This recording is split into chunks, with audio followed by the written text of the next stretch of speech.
the leadership group kind of working towards thinking that to get this thing back on track over the final 3 games following a 2-game losing skid?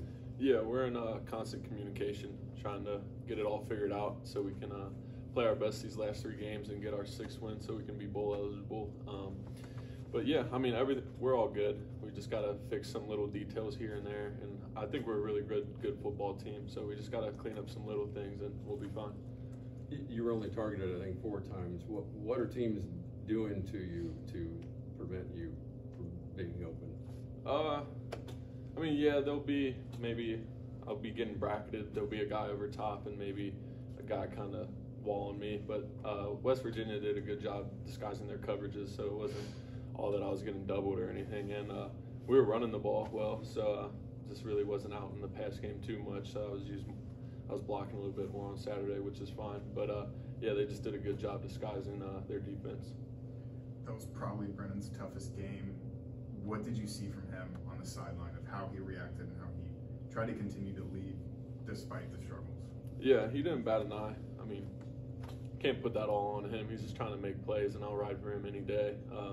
But yeah, he's still got a positive mindset Saturday when all that was going on, and even throughout this week. You know, he's good. He'll be fine, and we'll be ready to go on Saturday.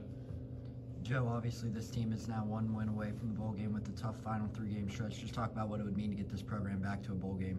Yeah, it would mean a lot to get this program back to a bowl game and double the win category from last year.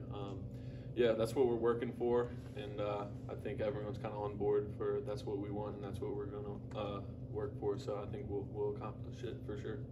They played a lot of games, but the last game was pretty wild with Kansas. Did you see some of that and see any promise to score offensively there? Yeah, yeah, I did see some things, and you know they play the 3-3-5 is kind of what we play right now, our defense. So we've seen it every day in practice, and talking with Coach Veit and some of the defensive guys, we're trying to come up with some things that you know they may be a weak spot at. So I think we'll do well offensively. I think we got a good game plan. Joe, when you look down at the Iowa State defense, obviously they're leading the conference in passing defense. What do you see from this Iowa defense that really stands out? Yeah, they got the start. They have long defensive backs. You know, one of their corners 6'4", another one's like 6'2". They got long arms. They can move well. So they get hands on balls. They got a good front 3. Their D line's pretty good, so they can get to the quarterback, get some pressures and sacks and things. And their linebackers are good as well. Big dudes. They can run a little bit. So yeah, they got a good defense. You've played in big noisy venues before, and then this year with the Bearcats even. How many plays in do you tune all that out, or does that stay with you? It doesn't really bother me. You know, when you're out there, I don't really hear it, to be honest. I mean, it can be a little tough maybe in the huddle or pre-snap when I'm trying to hear kind of what Brendan's saying if he's making a check. But when you're on the field, you kind of just tune that out. You don't really hear it. Any questions for Joe? Thank you, sir. Appreciate it.